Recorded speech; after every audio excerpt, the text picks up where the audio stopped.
My name is Adetone Dali. I'm the Executive Director, Children Impact and Development Initiative.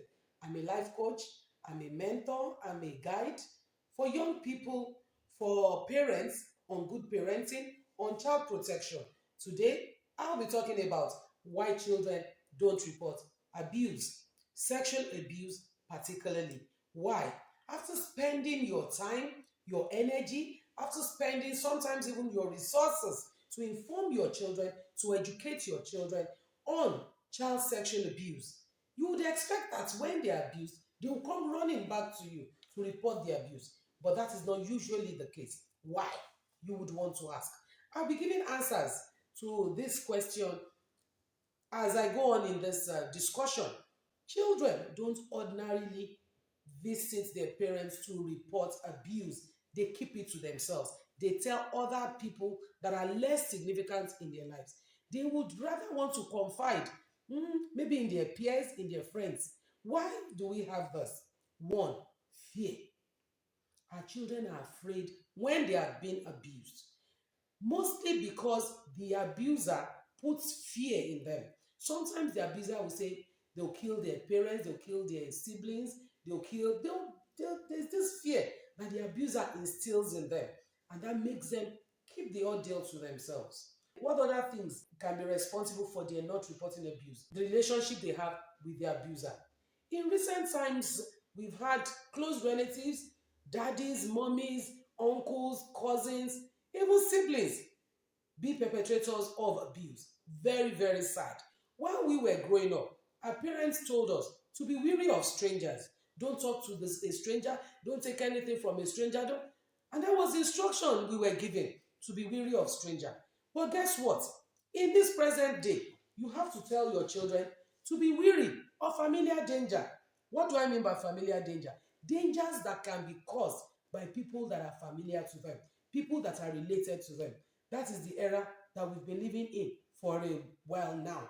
You must tell your children and help them to keep themselves, to protect themselves from familiar danger, helping them realize that even those that are close to them, those that are related to them, can be abusers. Your children need to understand this. But sometimes, because of that relationship that they have with the abusers, because in more recent times we've discovered that abusers are no longer strangers. Is one uncle that has been paying attention to your family, is one member of the family, is one relative somewhere, is somebody that knows somebody that has been coming into the house, somebody that you have been tolerating and even showing some form of kindness. Those are people that engage in abuse these days. And because of that relationship, children are not free to report when these abuses occur. What other reason makes children keep quiet when they're being abused? Fear of the unknown. Even we as adults, many times we fear the unknown. That's why we are not open to changes.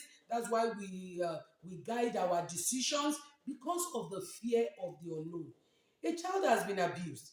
The child thinks in his or her head, if I report this abuse, what would happen? What would my mother say? What would my daddy do? What would people say? What would happen to... So much is going on.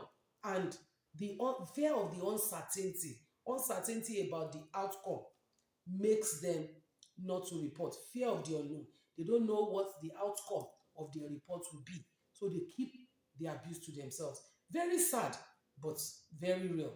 Another reason why children don't report abuse is guilt and shame. When a child has been abused, he or she already feels guilty. All by his or herself has agreed that he or she is the cause of the abuse, and the guilt is enormous. And because of that guilt, the child will not come forward to report the abuse. Along with that guilt is shame. Shame concerning the abuse. Children will not report. They don't want to suffer the shame. They're already feeling ashamed. They're already feeling guilty. And they don't want it to be known. They don't want what has happened to them to be known. Sometimes we adults can be guilty of sharing some things that happen to our children with our friends, or some things that our children confide in us with our friends, to their hearing. And children don't like this. I remember talking in a school a few months ago, and the children were sad about the fact that parents repeat what they tell them to their friends. They share it without their permission. They share it not knowing that the children are somewhere listening to these discussions. So we need to be careful. Children will not report abuse because of guilt and shame.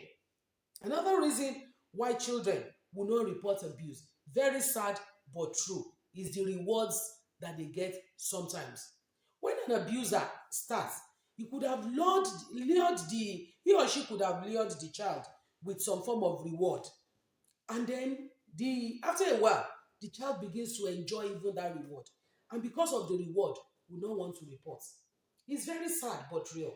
Imagine you having a house girl, an underaged house girl in your house, or your cousin in your house that is being abused. And all of a sudden, he or she used to be the errand girl, used to be burdened with all of the activities in the house, used to be victimized.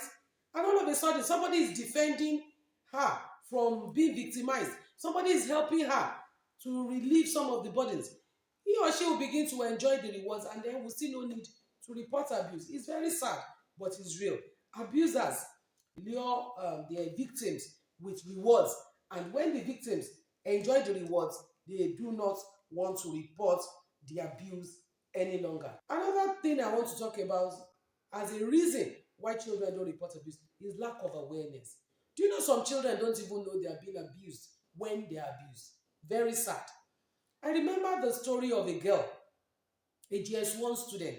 She went for a holiday in her cousin's house, and they were watching an American movie, and a sex scene was about to come up, and her aunt was about to change the channel when the little girl, the GS1 girl, said, you want to change the channel? That's what Uncle this used to come and do in our hostel. Huh? The proprietor's son used to visit the GS1 girls' hostel to molest the girls.